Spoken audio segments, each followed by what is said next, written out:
Boa noite, professor. Boa noite. Deixa eu colocar aqui a relação dos presentes já, viu? Boa noite, senhor. Estou falando com ele. Ouço. Falando com você, eu fico bem. Deixa eu colocar aqui rapidinho. O nosso. Depois que você aprende a fingir sinceridade, você ganha o mundo.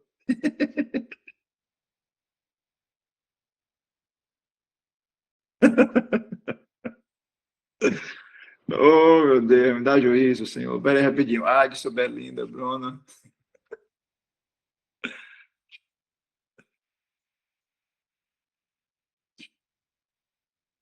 Rapaz, era para colocar o material lá, eu acabei me passando, não passei para Everson. Vou ver se amanhã ele adiciona lá, viu?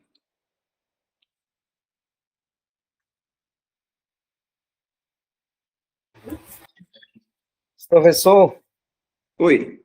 boa noite, graças a paz. Eu percebi que eu estou com duas faltas com o senhor, professor. É mesmo? Eu falei com a secretaria Uhum. para poder ver se ela poderia retirar. Eu também estou, professor. Ela disse que é para ir a ver com o senhor. Calma. Menino. Vocês olharam hoje? Uhum. Então pode ser daquela aula que eu não tenho que repor e hoje, que já não teve, entendeu? Que vai ter agora, que eu vou colocar. Não Pode foi ter hoje sido que eu isso. vi, não. Então, no geral, vai ser uma falta só, porque é aquela aula que eu não dei ainda. No caso, hoje eu estou com 3 com o senhor, no caso. Então, Aí, no caso, vou colocar aqui para adicionar lá. Jorge, né? E Suede também, professor. Suede. Gilmário também, professor. Tem quantas? Professor. Ô, professor, boa noite. Tem hora de Veronice, por favor. Sabe o que foi, professor? Aquela quinta de carnaval, que antes do carnaval, não entrou, não teve aula, teve recesso seminário. Então, a aula que o senhor faltou, a de carnaval e a de hoje. Por isso que estamos com 3. É isso mesmo. É isso mesmo. Eu vou olhar esses nomes nas que eu dei aula, viu? E aí eu vejo direitinho. Belinda está normal, né? Estou com essas 3 faltas, mas eu acredito que seja isso, né? A de hoje, a do carnaval e a que o senhor faltou. A gente parou na questão problemática dos profetas em relação a... Pô, a gente vai problematizar mais ainda hoje ainda. Peraí. Deixa eu ver aqui. Everson, Firmo, Gerson e Getro.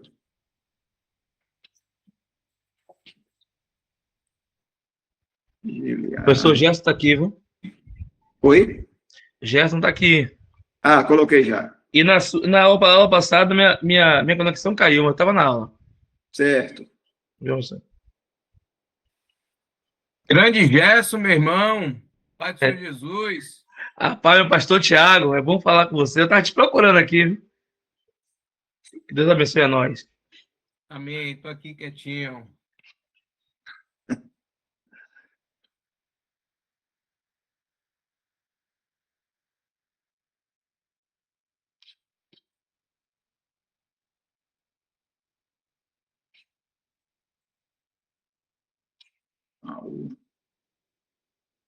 Ouço, mas tem gente nessa turma. Parece os 144 mil quando o João olhou lá no Apocalipse, velho. Acho que são 30, né? 30 e pouco. Rapaz, eu não conto mais, não.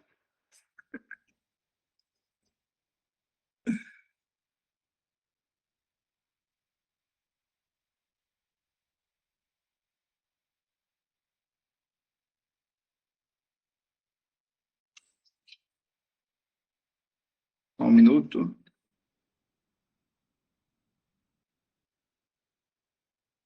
Rapidinho, deixa eu falar com o seminário aqui que eles pediram para ter a gravação dessa aula, porque... Deixa eu ver aqui rapidinho. Se não me engano, parece que está gravando já, professor. Já? Tem logo aqui em cima de onde está gravando. Então pronto. Tava vendo aqui. Pronto. Beleza. Então vamos lá, gente. Olha só, dando sequência à nossa abordagem do profetismo em Israel. Deixa eu ver onde foi que eu parei aqui, meu Deus. A gente falou da questão do profeta como alguém que tinha acesso ao conselho divino, lembra? Uma visão privilegiada do conselho divino e poderia ouvir coisas que outras pessoas não ouviriam. E a instituição já era vista como genuína, tinha a sua credibilidade já sustentada ao longo do tempo, e isso explica o porquê da aceitação em Nínive de um profeta de outra nação, né? Eles aceitaram com muita credibilidade a mensagem de Jonas, mesmo Jonas não sendo um profeta dentro da corte de profetas ali da cidade de Nínive. Então já mostra como a instituição era bem valorizada e reconhecida no mundo antigo. Uma outra coisa que acontecia também, no que diz respeito ao profetismo, era a sua problemática no aspecto do fenômeno da falsa profecia. Então você tinha esse fenômeno também, né? Dentro dos verdadeiros profetas, os falsos. E o problema é que a falsa profecia, ela não estava relacionada somente a mensagens vindas da parte dos profetas de Baal. Até porque já era muito fácil desmerecer essa mensagem em decorrência da inatividade ou impotência desses deuses, né, que tem boca, mas não falam, e por aí vai. Então você já tem todo um conjunto de crenças que invalidam a declaração profética de um profeta vindo de outras nações. O grande problema, e isso o livro do profeta Jeremias ele vai tratar, são aquelas supostas mensagens vindas de Yahvé que conflitavam de maneira muito desconcertante com as mensagens dadas por Jeremias. Aí você tem um problema aí do falso profeta trazendo uma mensagem de Yahvé. Não é um falso profeta trazendo uma mensagem de Baal. E o profeta Jeremias, dado o drama que se desenrola no seu livro, ele entende esse movimento como muito perigoso, porque pode ameaçar a credibilidade da instituição profética. Ou seja, ela pode ruir por completo, porque agora o falso profeta não está fora, ele está surgindo de dentro. Parece muito semelhante àquilo que Paulo fala, né, os presbíteros de Éfeso, né, do meio de vocês vai surgir falsos pastores, né, que vai trazer ensinamentos que vão desviar o próprio rebanho. A frustração de Jeremias, e é uma frustração bem incisiva, ela está muito relacionada à facilidade que as pessoas do seu tempo, bem como do nosso tempo, têm para acreditar em mensagens positivas, que era a tônica da mensagem dos profetas que traziam supostas mensagens de Yahvé. E uma dificuldade da credibilidade em aceitar mensagens negativas, aquelas que o próprio Jeremias estava trazendo. Então, Jeremias fala, olha, Nabucodonosor vai acabar com tudo. Os caras falam que nada, rapaz, Deus está com a gente. Vamos ser sinceros, a gente vai acreditar em quem? Em Jeremias eu tenho dificuldade de acreditar. Nada, velho. Eu acho que Deus está com a gente, realmente, ele não vai permitir que aconteça essa invasão. Então, havia essa facilidade em decorrência do fato da mensagem dos falsos profetas ser uma mensagem muito positiva, e a de Jeremias realmente de tragédia. Olha, haverá realmente uma invasão aqui no nosso meio. Todo o respeito que era atribuído à profecia, embora não fosse atribuído a todo e qualquer profeta, mas a instituição profética, ela era muito culturalmente reconhecida, e os profetas, eles tinham uma credibilidade e desfrutavam de credibilidade naquele ambiente. Não vai surpreender a nenhum de nós aqui, quando assimilamos isso, o fato de que os profetas eles eram muito temidos. Sabe por quem? Pelos reis. É aí que você encontra a razão dos reis temerem muito o oráculo profético, ou alguma declaração profética negativa. Os reis, os reinos, naquela época, elas poderiam ser derrubados pela palavra do profeta, quando este declarava o plano do Senhor. Né? Bastava a declaração, realmente abalava a instituição da monarquia. Se um profeta, por exemplo, indicasse que um rei havia perdido o favor dos deuses, e foi a divindade que colocou esse rei no trono, que era o que sustentava um rei no trono, essa mensagem já poderia se tornar um tipo de aviso que levaria à derrubada do rei. Já era um aviso. Pronto, vai cair. E a gente pode ver muito bem isso, sabe aonde? No texto de 2 Reis, capítulo 9, que vai dizer o que aí? Bora só pegar o título desse episódio. Jeú é ungido rei de Israel. Jeú é ungido rei de Israel. Eliseu vai lá, né, traz a declaração para Jeú. Ele é ungido rei e a seguinte afirmativa a respeito da sua unção. Ó. Deixa eu achar aqui. 2 Reis 9, olha o que vai dizer. Ó. O 6. Jeú levantou-se e entrou na casa. Então o jovem profeta derramou o óleo na cabeça de Jeú e declarou-lhe: assim diz o Senhor, Deus de Israel: eu estou ungindo o rei de Israel, o povo do Senhor. Você dará fim à família de Acabe, seu senhor. E assim eu vingarei o sangue de meus servos, os profetas, e o sangue de todos os servos do Senhor, derramado por Jezabel. Toda a família de Acabe perecerá. Eliminarei todos os do sexo masculino de sua família em Israel, seja escravo, seja livre. Ou seja, e uma declaração dessa promove um levante. E é o que Jeú faz. Pronto, bora. É para tacar-lhe pau, vamos tacar pau na família de Acabe. E acontece um problema aqui, né, depois. Jeú, ele pega a declaração do profeta para acabar com a família de Acabe e ele provoca um banho de sangue. Quando você vai desenvolver todos os demais versículos. E esse banho de sangue promovido por Jeú é como se espalhasse demais a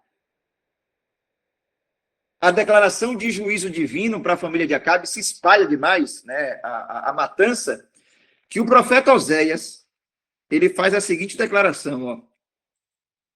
Oséias capítulo 1, versículo de número 4. Ó. Então o Senhor disse a Oséias: dei-lhe o nome de Jezreel, porque logo castigarei a dinastia de Jeú, por causa do massacre ocorrido em Jezreel, e darei fim ao reino de Israel.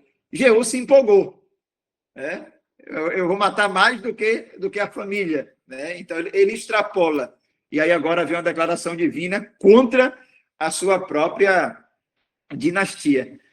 O próprio Israel, a comunidade de Israel, a gente pode ver esse medo a respeito dos profetas no que diz respeito a Elias e Acabe. 1 Reis 17, 18. Acabe, ele tinha um problema realmente amedrontador em relação a Elias. A danada da Jezabel, não, né? É uma desaforada, né? Quando ela fala, nada, rapaz, né? Mata esse homem, né? Jezabel é uma danada nesse sentido. Mas Acabe, ele tinha um medo tremendo, porque Acabe sabe o que é instituição profética e sabe o que é a declaração de um profeta contra um rei. O medo com a declaração de Micaías, por exemplo, em 1 Reis 22, quando Micaías fala, olha, eu vi o exército de Israel espalhado como um rebanho realmente, ou seja, isso amedronta qualquer rei. Tem um episódio histórico que fala que um rei ele foi buscar, parece que era na Grécia, nas religiões de mistério, né? Um oráculo profético, se ele venceria, e aí o rei pergunta, né, se ele indo para a batalha seria vitorioso. Aí o oráculo pega e diz: saia e haverá uma grande vitória. Aí o rei saiu e perdeu. Aí o oráculo falou, não, eu falei que haveria uma grande vitória, eu não disse que seria sua, né? Deu uma malandragem ali, né? O resultado não foi muito o que ele estava pensando, mas havia essa convicção muito, que o oráculo profético, ele ou enchia o rei de coragem ou realmente o amedrontava. Havia uma espécie de urgência quando um profeta fazia uma declaração contra o rei, um determinado rei, e um movimento de golpe contra este rei já deveria ser executado. Quer ver o que acontece? Segundo Reis, capítulo 8 agora. Ó. Olha o que vai acontecer. Ó. Capítulo 8, verso de número 7.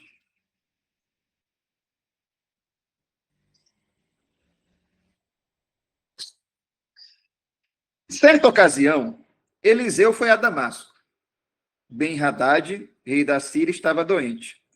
Quando disseram ao rei, o homem de Deus está na cidade, ele ordenou a Azael, vá encontrar-se com o homem de Deus e leve-me um presente.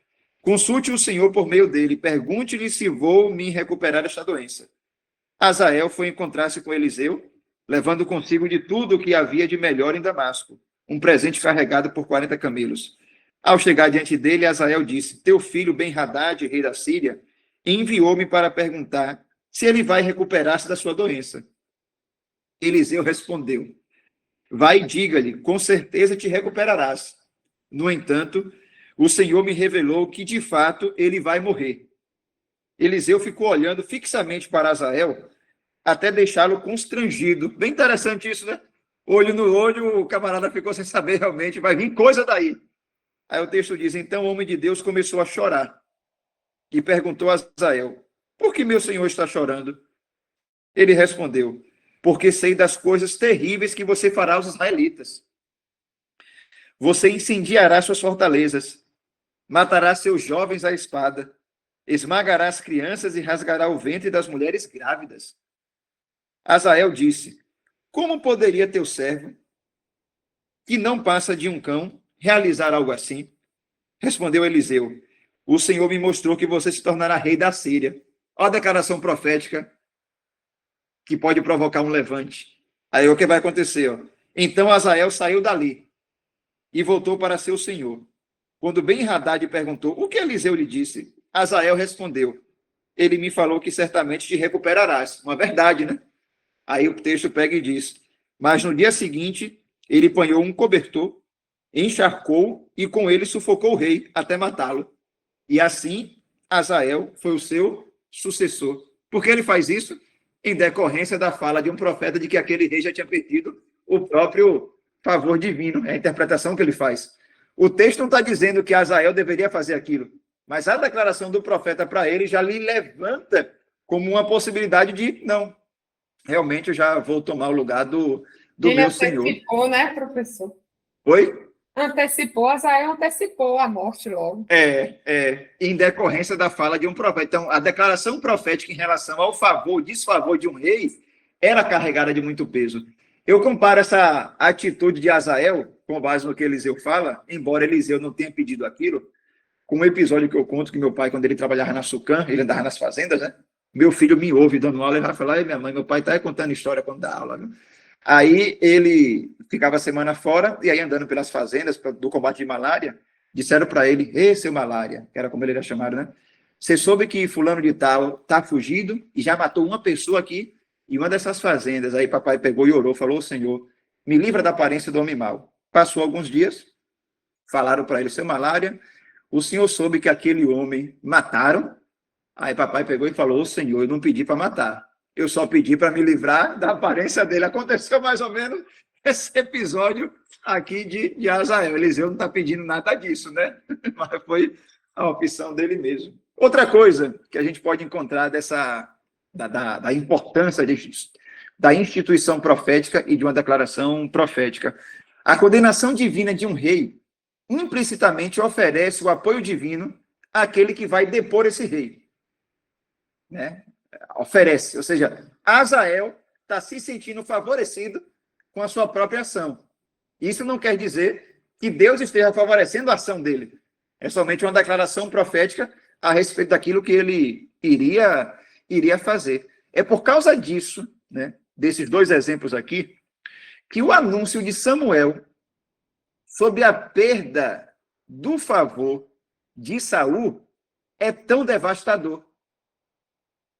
Quando Samuel pega e diz para Saul: olha, o teu reino já foi, né, já acabou. E Saul, ele fica o quê? Arrasado. Né? Ele sente o peso da declaração de Samuel, mas Saul é rei.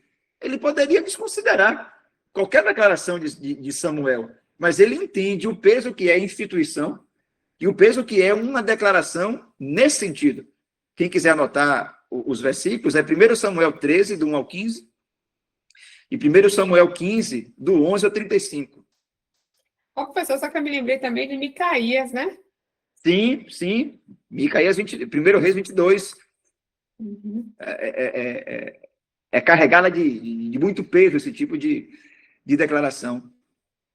E uma coisa interessante é que depois da declaração de que Saul perde o favor divino, você encontra a unção de Davi, né? Davi é ungido rei, só que muitos anos se passam até que Davi venha assumir o trono. E você tem isso na narrativa, né, do livro de Samuel. Por qual razão? É como se os livros de Samuel fizessem um esforço muito considerável para sustentar que a sucessão de Davi ao trono não foi resultado de um golpe. Davi não dá um golpe, né, em Saul. Muito pelo contrário. Foi Deus que conduziu toda a situação. Então, você tem aquela narrativa muito alongada para deixar bem claro para os leitores que Davi se torna rei, não como decisão de um golpe, mas meramente pela declaração divina sustentada por um profeta e reconhecido pela instituição em torno de toda a sua credibilidade. Alguma pergunta nesse sentido aí inicial que a gente está colocando do impacto que é a declaração profética, né, no Antigo Testamento, e no que diz respeito a Davi, né, em relação a Saul também aí? No que diz, rapidinho, não tem a ver isso não, mas no que diz respeito a Saul, a Salomão, ele assume o poder semelhante a uma atitude de golpe. Se você for ler a narrativa, por exemplo, Davi está velho e Davi não toma a decisão de qual filho vai suceder ao trono, que é uma novidade, né? Mas quem é? Tem uma penca de filho. Quais são os favorecidos? E aí a sorte acaba caindo para Salomão, que necessariamente não é o mais velho, né? Aqui nesse caso. E aí você vai ter aquela problemática. E a mãe também, né? Ajuda. Isso, a mãe não. A mãe vai dar preferência ao dela, né? Ao dela, não da outra. E aí Davi pega e fala para Salomão: seja homem. O que é que Salomão estava entendendo com o seja homem naquilo ali? Ele poderia entender muitas coisas. E muito do que Salomão entendeu parece que não deveria corresponder com ser homem. Porque, por exemplo, Davi pega e diz bem assim: você lembra daquele sacerdote que me amaldiçoou, que era da casa de Saul?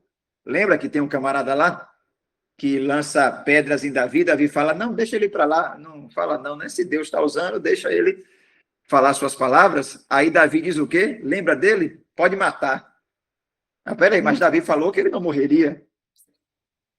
Aí, quando chega como seu general, Davi pega e diz: lembra que ele derramou sangue em período inocente, mas o general de Davi, esqueci o nome dele agora também, foi quem defendeu e sustentou Davi no trono, mesmo errando. Davi agora pega e diz o quê? Não pode matar ele também. E aí o final... Joabe. Oi? Joabe. Joabe era o cão de guarda de Davi. Joabe era o cão de guarda. E aí Davi fala: não pode mandar matar também. E aí o final do capítulo, deixa eu só pegar aqui, é segundo Reis. Olha só. Segundo Reis, meu Deus. Agora Joabe não foi o que matou o filho de Davi? Oi? Samuel, Joabe não, foi o que matou o professor. filho de Davi? Não, no caso, Não é Quando- crônica, não, segundo crônica. quando Salomão assume o trono. Ou a morte de Davi é primeiro crônicas. Professor,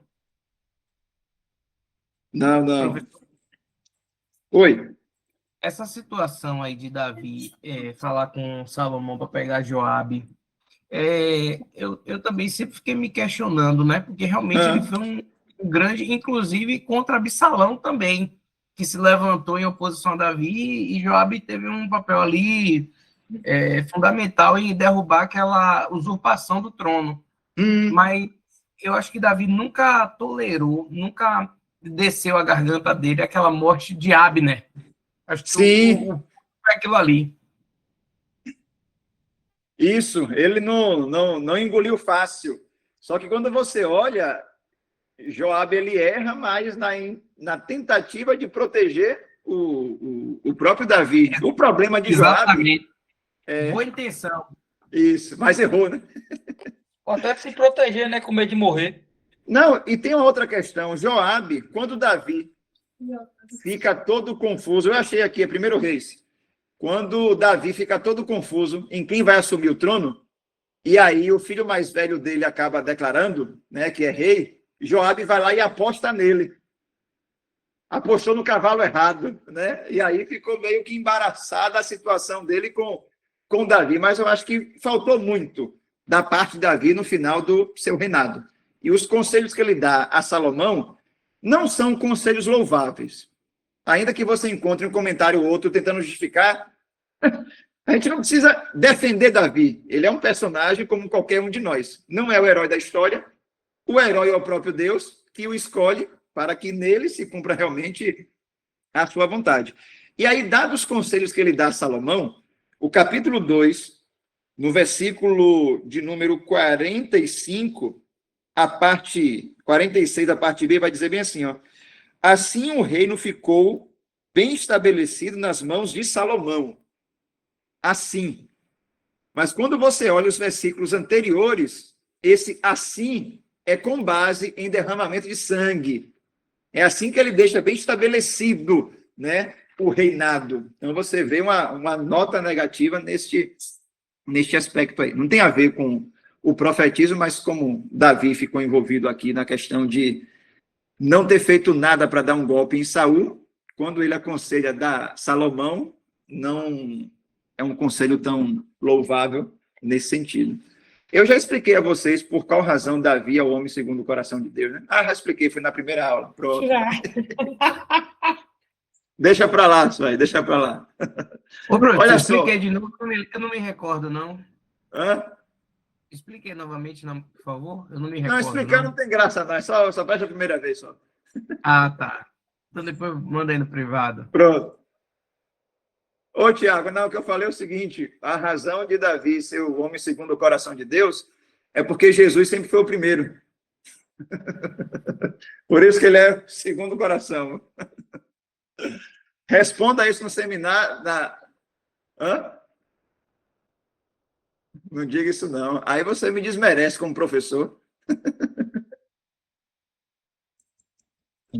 Olha só, características únicas do profetismo em Israel, né? Vamos pegar aqui agora, a gente está fazendo essas comparações com o profetismo no Antigo Oriente Próximo. Primeira coisa que a gente pode encontrar de maneira exclusiva do profetismo em Israel é a questão das obras literárias, da organização.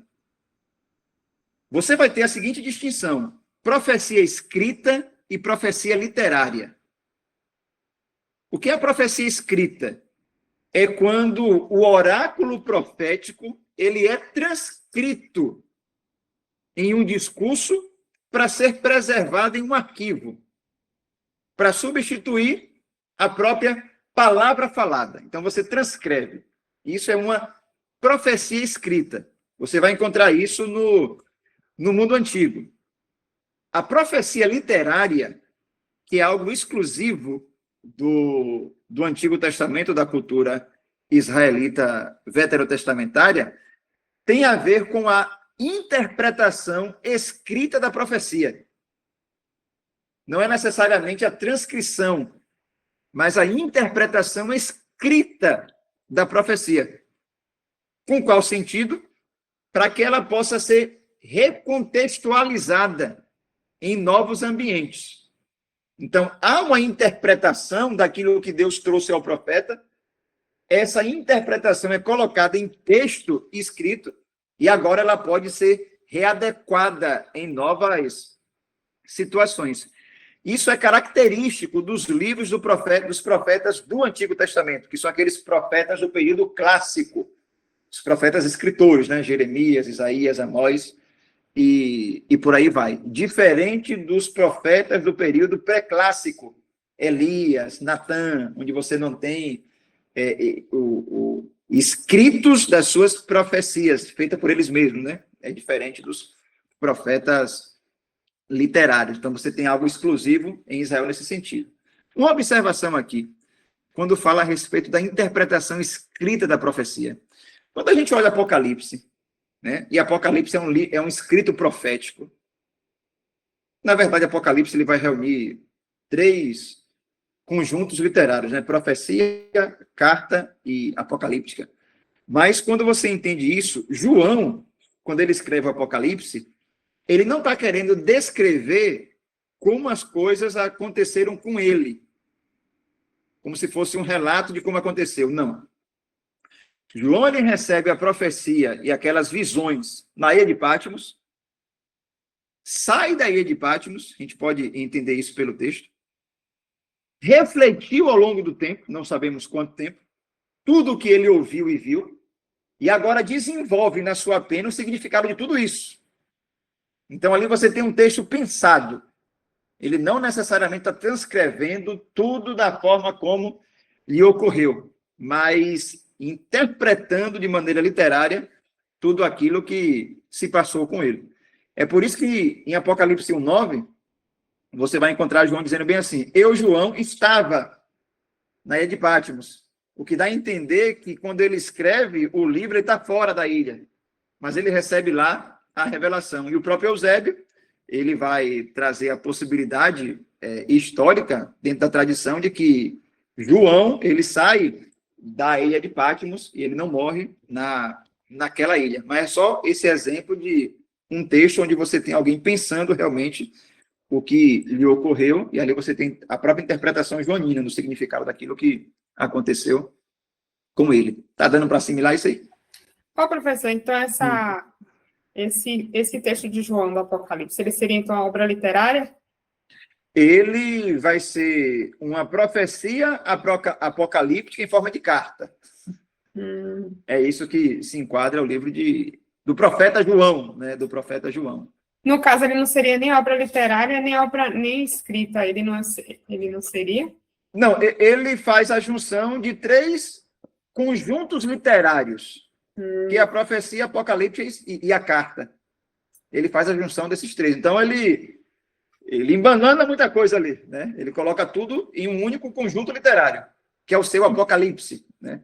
Então, a sua revelação, no caso ali. Seria um profeta completo, né?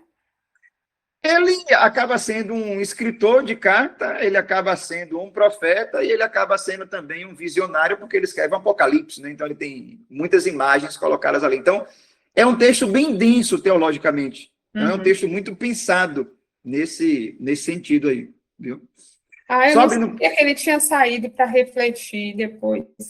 Que pensou. Eu não sabia que ele tinha saído da ilha e depois pensou sobre esse texto e escreveu, refletiu e escreveu. Interessante. Quando você pega 1:9, a gente pode inferir isso. Né? Ele fala, eu estava lá, eu estava na ilha. Né? O que se infere que ele não se encontrava mais, né, de Patmos. Né? E aí você tem a confirmação histórica de que ele volta para as igrejas da Ásia. E ele já tinha uma interação com essas igrejas.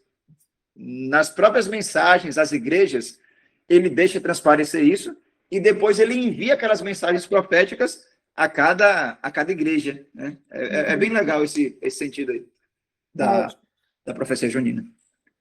Ô, professor, se eu terminar aqui rapidinho, a questão da profecia escrita, o senhor falou assim, ó, transcrito em um discurso para preservar, eu não peguei. A profecia escrita é a transcrição do discurso profético para que ela seja preservada em um arquivo, vamos dizer assim, Em um arquivo. como um substituto da palavra falada, né? A profecia literária, não. Ela é a interpretação escrita da profecia. Então, já é um texto já trabalhado pelo profeta, né? Isaías, Jeremias e por aí vai. Então, você já tem uma produção pensada a respeito daquilo que Deus trouxe ao profeta. É diferente. Alguém levantou a mão? Obrigada. Entendeu, Zoide? Entendi. Já tô... E o exemplo também deixa claro a questão de Isaías, né? Ele Isso. interpreta a escrita profética. E o outro não, é como se tivesse Elias, ele escrevendo a própria história. É mais ou menos assim, é como se a profecia escrita seria mais ou menos Chico Xavier, só transcreve, não tem significado nenhum. Já a profecia literária não, é o profeta refletindo à luz daquilo que Deus lhe deu enquanto mensagem, nesse sentido. Alguém parece que levantou a mão? Alguém levantou a mão e baixou. Pronto, ó. A outra coisa que a gente pode encontrar no que diz respeito à característica única, né, da profecia em Israel é que é no que diz respeito ao público. Por exemplo, você encontra uma interação muito grande dos profetas em relação aos reis. No Antigo Oriente Próximo, era muito comum o profeta legitimar o rei. Ele servia para isso, ele dava legitimidade. E aí não vai ser surpresa que o oráculo profético, na maioria das vezes, era sempre favorável ao rei, para aprovar os seus planos propostos, né? Então, o oráculo profético era sempre favorável. Em raras ocasiões, muito rara, é que você pode encontrar uma repreensão do rei dada pela instituição profética, né? De maneira muito rara, né? Muito rara. E aí você não vai encontrar registros, né, dessas repreensões dadas pelos profetas no Antigo Oriente Próximo à realeza. Quando você olha isso, é muito comum, no texto do Antigo Testamento, um profeta próximo ao rei para ali legitimar. Você vai ter, por exemplo, Samuel e Natã, no que diz respeito a Davi, embora Natã ele tenha uma fala de crítica, né? Você vai ter Isaías servindo a Ezequias, você vai ter Zacarias apoiando Zorobabel, né? E isso aí você vai ter algo muito semelhante. Só que em contrapartida, você vai encontrar Samuel com muitas críticas a Saul, Elias com muita crítica a Acabe, e Amós com muitas críticas a Jeroboão, e Jeremias com muitas críticas a Jeoiaquim. Então, isso aqui é exclusivo de Israel, essa preservação realmente de falas proféticas contrárias à monarquia. No Antigo Oriente Próximo, você não encontra realmente essa liberdade profética de um arauto da divindade falar algo contrário às intenções de um rei. Então, é bem nesse sentido. Uma outra coisa Ô, que a professor, gente pode... Diga, filho. rapidinho aqui uma observação. Balaão, ele meio que foi obrigado, digamos assim, teoricamente por Deus, né, a fazer uma profecia que não foi favorável ao rei do outro povo lá, que eu esqueci qual é, não sei se era os filisteus. É de Moabe, parece, né? Não sei se é Moabe. É Moabe, alguma coisa Alguma assim. coisa assim. Mas ele teve uma situação dessa que quando Deus não trabalha como o ser humano trabalha, né? Então, meio que Balaão se viu na obrigação de não poder ser favorável ao rei, né? Um negócio Ele se bem viu numa diferente. situação embaraçosa. Foi bem diferente essa situação dele. É, bem embaraçosa aí, viu? E aí, tanto que o rei fala assim, rapaz, você não tá com a gente não, é? Você tá de que lado? Um outro elemento que é muito interessante quando você olha o profetismo em Israel, é no que diz respeito à direção do público-alvo.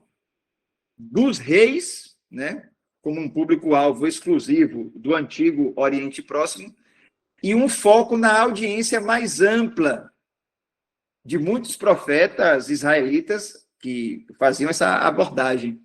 Por exemplo, quando você pega os profetas do período pré-clássico, Elias, ele tem uma fala muito direcionada à monarquia, mas ele fala também a Israel.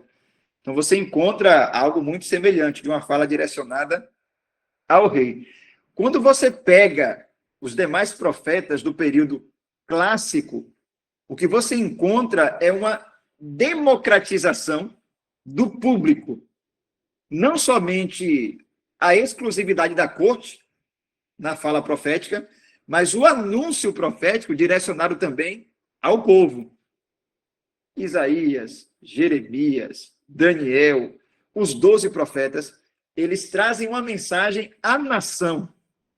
E eles não ficam restritos a uma declaração somente voltada para a realeza, para a monarquia. Então, você tem algo único nesse sentido, viu? E aí a gente fecha essas questões de semelhanças e distinções e exclusividade, né, do profetismo em Israel. Alguma questão aí, gente, que não foi tratada ou que desejaria perguntar? Pronto. Vou seguir aqui. Ademir ia falar alguma coisa? Não, professor, tranquilo. Ah, pronto.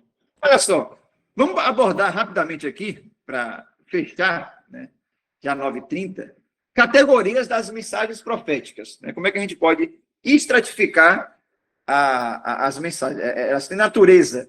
Por exemplo, o primeiro conjunto de oráculos proféticos, eles se enquadram como oráculos de acusação. Você vai encontrar isso de maneira muito farta entre os escritos proféticos. Os profetas, eles eram guardiões da aliança. É guardiões ou guardiães? É guardiões, né? É guardiões. Capitães, que são capitães, né? Isso, guardiões. A língua portuguesa, ela é mais fácil aprender inglês. A conjugação é mais simples. Né, Belinda? Então, ó, como guardiões da aliança, os profetas, né, os profetas clássicos, né, esses profetas literários, eles deram atenção significativa a um movimento de repreensão aos israelitas por suas falhas. Eles repreendem a comunidade em decorrência de suas falhas. E essas falhas vão variar desde a deslealdade a Yahvé, ao uso indevido do templo e dos rituais, e até mesmo ao fracasso em manter a justiça na sociedade. E também em confiar em alianças políticas. Então, esses oráculos de acusação vão muito nessa direção. É uma deslealdade a Yahvé, é o uso indevido do templo, o uso indevido dos rituais, o fracasso em manter a justiça e a confiança em alianças políticas. Por exemplo, você pega o uso indevido do templo, Jeremias 7. Eugênio Pitts, ele fala que é um grande sermão do Antigo Testamento. Quando Jeremias está diante do templo, as pessoas estão indo adorar, e Jeremias fala, vocês dizem templo do Senhor, templo do Senhor, templo do Senhor. Aí Eugênio Pitts, ele vai dizer que as pessoas estavam no lugar certo e com a declaração certa, mas com a vida errada. Templo do Senhor é uma verdade, e o local era o templo do Senhor. Mas para o quê? Jeremias diz, para continuar matando, roubando, se prostituindo. E aí o Pitts, ele tem uma sacada, quando ele vai dizer bem assim, que a melhor forma de você esconder infidelidade é se escondendo no meio dos fiéis. E essa é uma realidade nos dias de hoje, né? Então, Jeremias, ele tem uma mensagem bem dura nesse aspecto. Jeremias está querendo esvaziar o local, enquanto muitos falariam, olha quanta gente, né? Vamos tirar uma foto, posta no Instagram, né? Então, é uma declaração de acusação. Você vai ter, por exemplo, a questão da falha em se manter a justiça, em Isaías capítulo 1, quando o próprio Isaías fala, olha, bora raciocinar aqui, Essa cidade que era para ser uma cidade justa, ela está encharcada de sangue. O profeta Amós, ele tem uma acusação de justiça social quando ele diz: estão vendendo o pobre por um par de havaianas. A Havaiana está até cara, né? Tem uma cidade mais barata que a Havaiana. Então, Jeremias, ele faz esse tipo de acusação. Ele pega e diz: diga, Tiago. Um pé de Havaiana. E aí o Amós, ele pega e diz: olha... O pé mais barato. O pé mais barato. Boa. Amós, ele pega e diz: olha, o pai e o filho abusam de uma mesma jovem. Então, ele faz denúncias muito severas no que diz respeito à injustiça, quando o povo de Deus era realmente para manter. E esses oráculos de acusação, eles podem se referir tanto ao comportamento do passado. Olha, há uma acusação voltada para o que ocorreu no passado, mas também é um oráculo de acusação que vai se concentrar no problema contínuo do presente. O problema não está no passado somente, né? Existe um problema no momento atual. E eu vou mostrar 2 textos aqui. Fala, Tiago. Professor, tem as profecias que são para conserto e tem profecias que já são para juízo. Por exemplo, hoje eu estava até conversando com um pastor amigo meu sobre, no tempo de Jesus, ele falando que Deus já não estava mais ali dentro daquele culto que era prestado ali no templo. E aí, raciocinando, chegamos à conclusão que Deus já não estava há 600 anos atrás, não foi desde a época do silêncio, não, porque lá em Isaías 1, inclusive, o Senhor diz: eu já estou farto das luas novas de você, já estou farto dos sacrifícios, assim, Deus já reprovando que aquilo que ele mesmo tinha instituído lá no deserto, ele já não estava aceitando, já não estava tolerando mais. Então, uma profecia dessa já era uma profecia de juízo, não era mais de conserto. Lá, já em Jeremias, você vê uma profecia de conserto. Jeremias, ele falando: ó, escoveta, vai vir um povo, uma nação forte, que vai levar todo mundo cativo. Cala a boca, Jeremias. A gente é nação maravilhosa, a glória vai ser ainda maior de Israel. Então, veja, são 2 tipos de profecias que os profetas colocam. Como é isso? Essa está dentro dessas classificações que você ia trazer aí? Até meio que, não sei se eu antecipei. Não. Se enquadra como se a declaração de Jeremias fosse mais acusatória. Ele acusa, né? Mas ele não diz que a instituição em si seria deixada de lado pelo próprio Deus, mas que ela deveria voltar ao que foi instituída para ser o lugar do encontro real com Deus, né? Então, a declaração dele se enquadraria mais com isso. Mas quando você olha a questão de Jesus, ela é realmente incisiva. E aí, por exemplo, se a gente vai para Ezequiel 10, Ezequiel, ele tem a visão da glória de Deus saindo do templo. E aquilo ali é trágico para Ezequiel. Se a glória de Deus sai do templo, o templo perde a sua finalidade de ser. Ele perde a sua razão de existir. E aí, nas nossas Bíblias, infelizmente, o episódio de Jesus no templo, ele tem o seguinte título, né? A purificação do templo. Jesus não está purificando. Jesus está fazendo uma ação simbólica de juízo. Jesus está iniciando. Deus vem em juízo, e ele vem em juízo contra esse templo. E aí, por exemplo, você vai para Marcos. Marcos, ele faz aquilo que é chamado de construção sanduíche. Marcos, ele tem muito isso. Algo inicia aqui, acontece um outro episódio, e depois vem novamente o que aconteceu. Por exemplo, você tem Jesus amaldiçoando a figueira, aí você tem Jesus entrando no templo, fazendo aquela ação simbólica de expulsar os cambistas, e aí depois os discípulos olham para a figueira e falam: rapaz, Jesus, ó, a Maria, a figueira realmente murchou, como o Senhor falou. É a técnica sanduíche. O que está dizendo? Que aquilo que foi feito nesses 2 inícios está trazendo significado para o episódio do meio. Assim como a figueira foi julgada, o templo também será. E ele está debaixo do juízo de Deus. Tanto que a encenação simbólica de juízo, ela se completa na realidade onde? no ano 70. Então, Jesus não está purificando. Ele está entrando no templo para dizer, esse templo vai ser encontrado debaixo do juízo de Deus, né? Então, é bem nesse sentido aí, Thiago, que você está falando aí. Então, olha só. Esse templo hoje seria o quê? Então, Jesus nos evangelhos, ele se porta como o novo templo, o seu verdadeiro substituto. Não é sem motivos que em João 1,14 fala que vimos a sua glória, glória como do unigênito do Pai, cheio de graça e de verdade. João está dizendo, em Jesus, Deus tabernaculou conosco. Ele colocou o seu tabernáculo. E agora ele vai substituir aquele que é físico, o próprio templo. E aí Jesus se torna o templo de Deus. E nós agora, que somos habitados pelo Espírito, nos tornamos também o quê? Templos ambulantes. Né? Então, é essa narrativa que se encontra do templo. Então, Jesus é o substituto e nós agora somos esse templo em Jesus. É bem legal a narrativa do ministério de Cristo como sendo o substituto dessas instituições de Israel. Bem legal. Uma pergunta que não é do tema, mas se puder, o senhor, bem rapidinho. Essa questão do culto, a gente estava até conversando com a professora de filosofia isso. Como nós somos o templo, a gente precisa estar cultuando a Deus em um lugar que fosse o templo? É estranho agora a pergunta.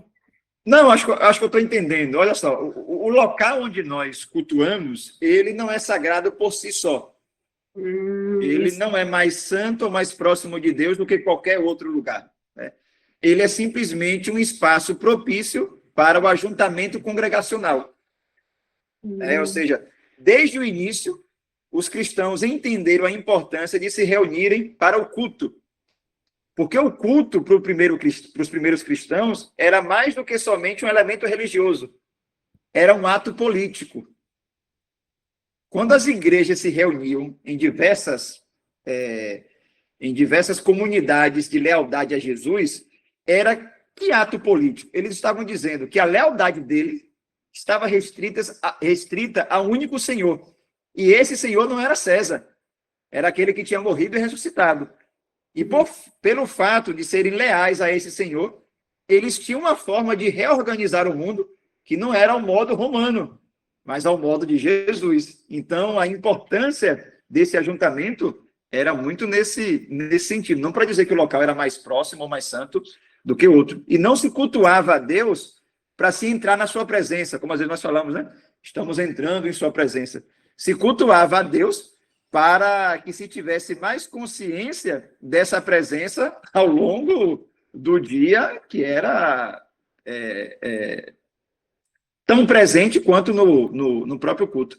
Eu gosto muito de uma definição de culto, mais ou menos assim. Precisamos nos reunir no domingo, porque precisamos acreditar em Deus por mais uma semana. Por mais uma semana, por mais uma semana, por mais uma semana. Porque tem uma frase que parece que ela é da igreja ortodoxa grega, né? Que diz bem assim, um cristão não é cristão. Se eu entendo o meu cristianismo no isolamento de outros cristãos, eu não sou cristão. É nós que somos. E isso só pode ser dito e vivido no ajuntamento congregacional. Essa é a importância do ajuntamento para o culto. Obrigada. Beleza. Fala, Firmo. Ô, professor, você não precisa nem me responder agora. É uma pergunta do Antigo Testamento. Diz assim, em Gênesis 4, 26. Isso aqui é uma questão pessoal que eu estou aproveitando a oportunidade para te perguntar. E a Sete também nasceu um filho e chamou o seu nome Enos. Então se começou a invocar o nome do Senhor. No comentário bíblico que eu tenho aqui, não tem nada específico explicando esse versículo. E na Bíblia de estudo que eu tenho também não explica nada com profundidade. Você tem algum material que você poderia me indicar para mim fazer uma pesquisa sobre isso? Mas, no caso, seria o quê, assim? É porque eu vou fazer uma pregação e eu precisava entender o porquê dessa expressão. E, então, se começou a invocar o nome do Senhor. Pronto, eu posso, acho que fazer um print de alguma teologia do AT que eu tenho aqui, que eu acho que pode trabalhar isso e te mando. Tá ok, muito obrigado, viu? Desculpa interromper. Nada. Uma coisa que a gente pode perceber aí é que o nome Senhor já era conhecido antes mesmo da revelação no Sinai. E aí é um problema que se trabalha em teologia do AT. Mas isso aí quando a gente for trabalhar isso aí, viu? Mas eu lhe mando alguma coisa, tá bom? Sim. Voltando aqui para os oráculos de acusação. Então, esses oráculos, eles poderiam, às vezes, fazer referência a um comportamento do passado, Oséias 11. Oséias vai fazer uma referência, olha, quando eu tirei vocês do Egito, vocês me deram muita dor de cabeça, era sempre se afastando de mim, ou seja, remetendo ao passado.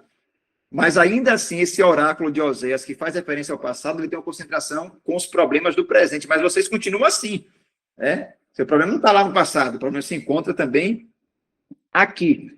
E aí o foco principal desses oráculos vai ser sempre a preocupação com o momento atual, né? Com aquilo, com a forma que o povo de Israel está se tornando.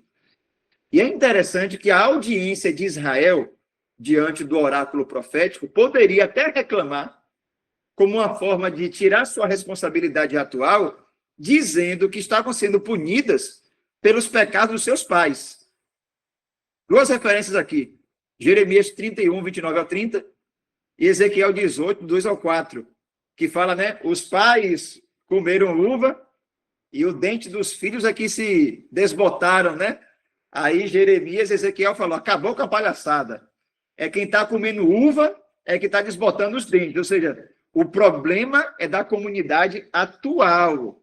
E é por causa dessa própria geração, e não da passada, que vocês se encontram diante da possibilidade do juízo divino. Então, esse oráculo de acusação chama a geração a uma prestação de contas, né? E não ficar se escorando no erro da geração passada como uma forma de se esquivarem da sua própria responsabilidade, né? É bem interessante isso aí. A alma que pecar, essa morrerá. Essa morrerá, pois é.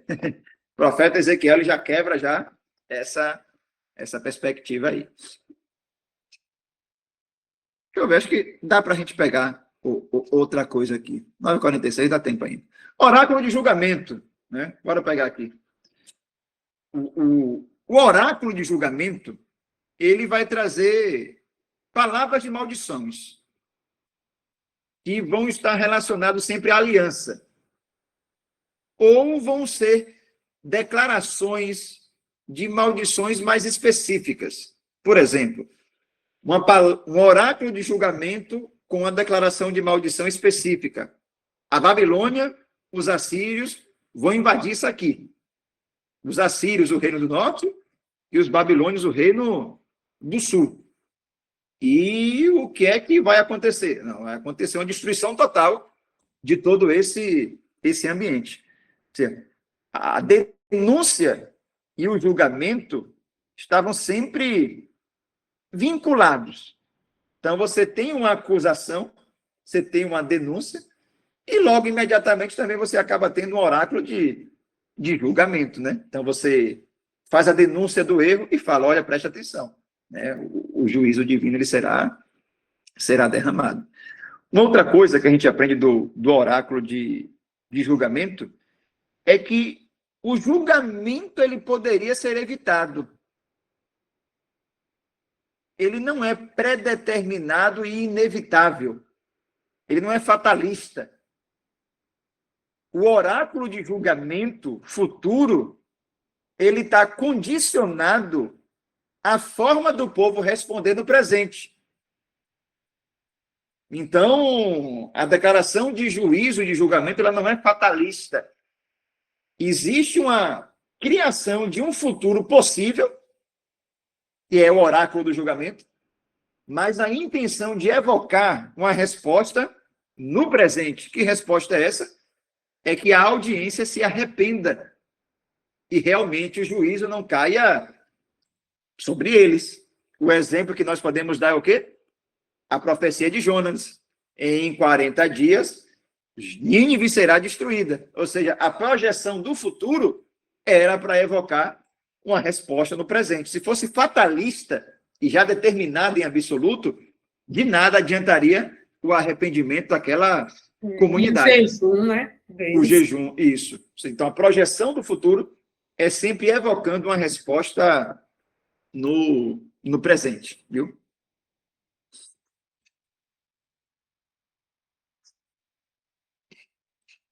Deixa eu ver aqui rapidinho.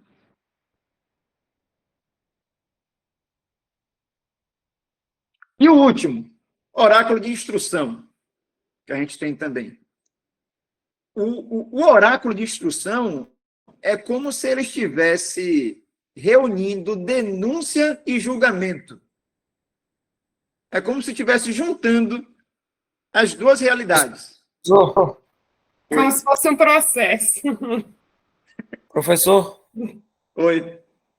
eu posso interromper rapidinho, só para eu ler um texto bíblico que eu acho que tem a ver com o que o senhor falou aí, rapidamente. Se É à o senhor não vontade. tiver a ver, o senhor fala, é rápido, não vou atrapalhar o senhor, não. Diz assim, no momento em que eu falar de uma nação e de um reino, para edificar e para plantar, se fizer o mal diante dos meus olhos, não dando ouvido à minha voz, então me arrependerei do bem que tinha falado que ele daria. Ora, pois, fala agora aos homens de Judá e aos moradores de Jerusalém, dizendo assim, diz o Senhor, eis que estou forjando mal contra vós, projeto um plano contra vós, convertei-vos agora, cada um no seu mau caminho, e melhorai o vosso caminho. Então, é Jeremias, capítulo 18. Ótimo. Ótimo. Ou seja, completa isso aí que o senhor está falando, né? isso. A projeção de futuro é para evocar uma resposta no presente. Então, ele não é determinista ou fatalista nesse sentido. Muito bom. Então, fechando aqui a questão da instrução, ela reúne essas questões e vai trazer a exortação ao povo num aspecto mais, vamos dizer, poderíamos até chamar de pedagógico, né? Que ele vai tentar pedir, olha, faça assim, não faça assado. Ela é mais direta nesse aspecto. Quer ver um exemplo? Miqueias 6, verso 8. Olha o que Miqueias ele vai nos dizer. Ó. É como se o oráculo de instrução ele trouxesse para Israel a expectativa da Torá, ou a expectativa do que é viver à luz da aliança. Miqueias 6:8. Ele mostrou a você, homem, o que é bom e o que o Senhor exige. Pratique a justiça, ame a fidelidade e ande humildemente com seu Deus. Bem instrutivo, né? Nesse aspecto aí. O outro exemplo, que eu acho que a gente até já falou aqui, vai pegar esse aqui, ó.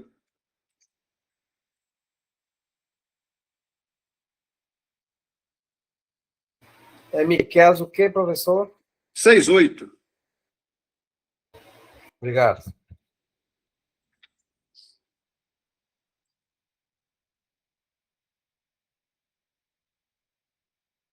Não achei, não. Mas esse de Miqueias, ele já serve como oráculo instrutivo. Alguma pergunta, gente? Dessas divisões de oráculos proféticos? Acusação, julgamento e instrução.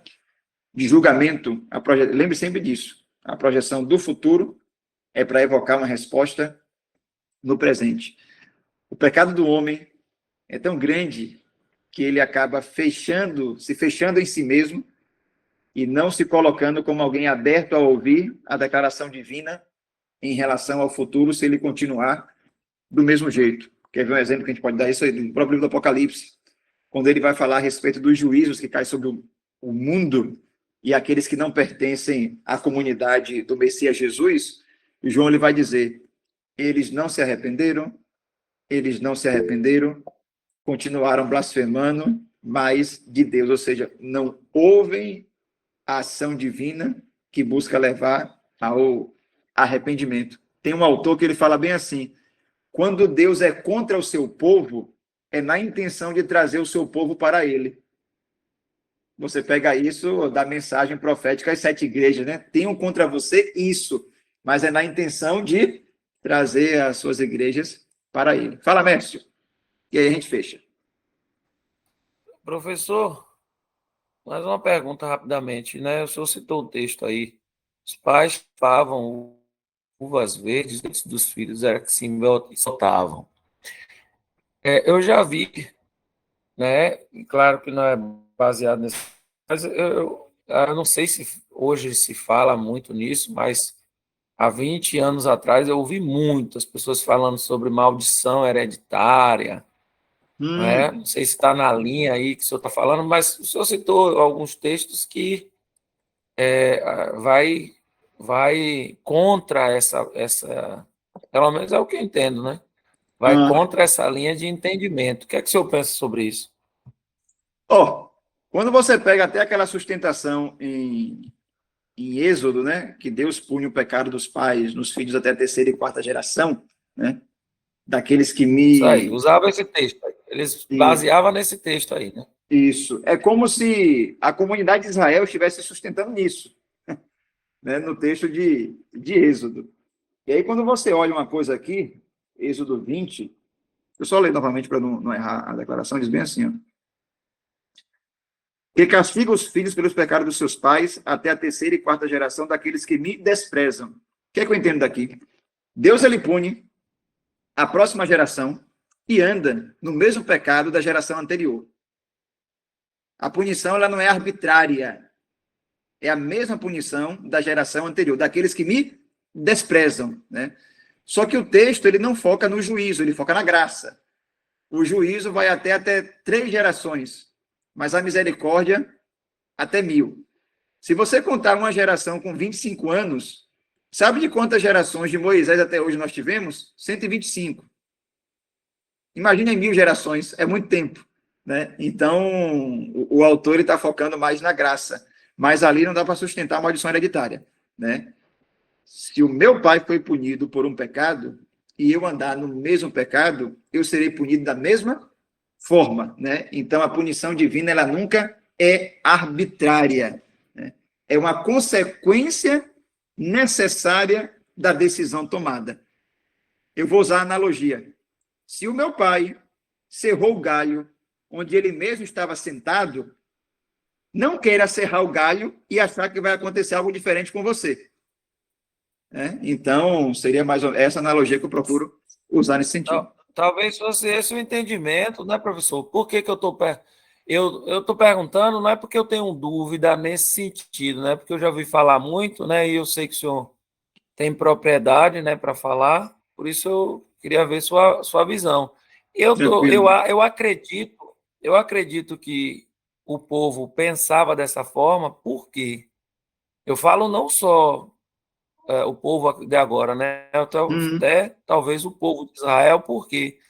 Porque, por exemplo, naquela criança, né, cego de nascença, eles perguntaram quem pecou, entendeu? Por isso, eu acredito que eles tinham essa visão, né, de que os filhos pagavam pelo erro dos pais. E Jesus já acabou com aquele entendimento ali. Obrigado, professor.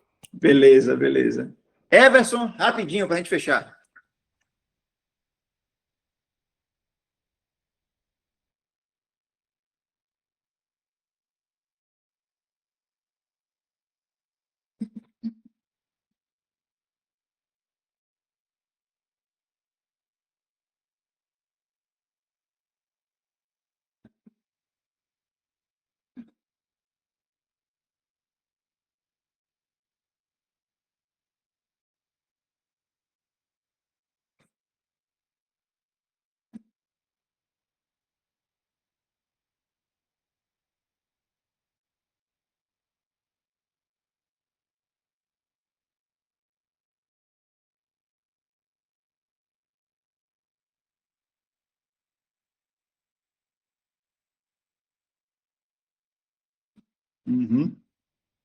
Isso. A maldição hereditária que existe é aquela que brotou em Gênesis 3 e que se espalha em cada geração.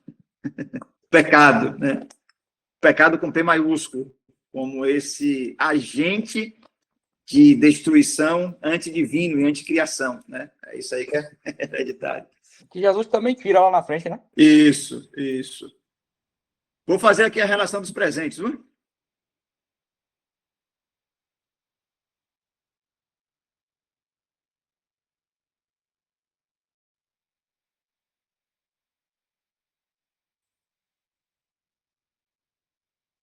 Uhum.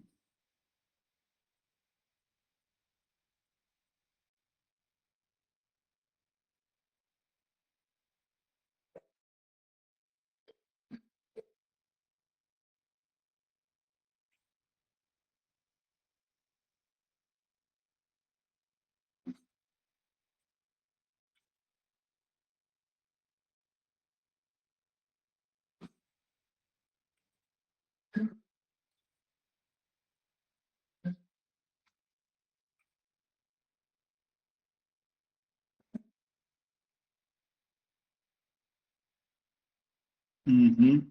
Muito bom, muito bom. Como diria Agostinho, nós queremos e não queremos aquilo que queremos, né?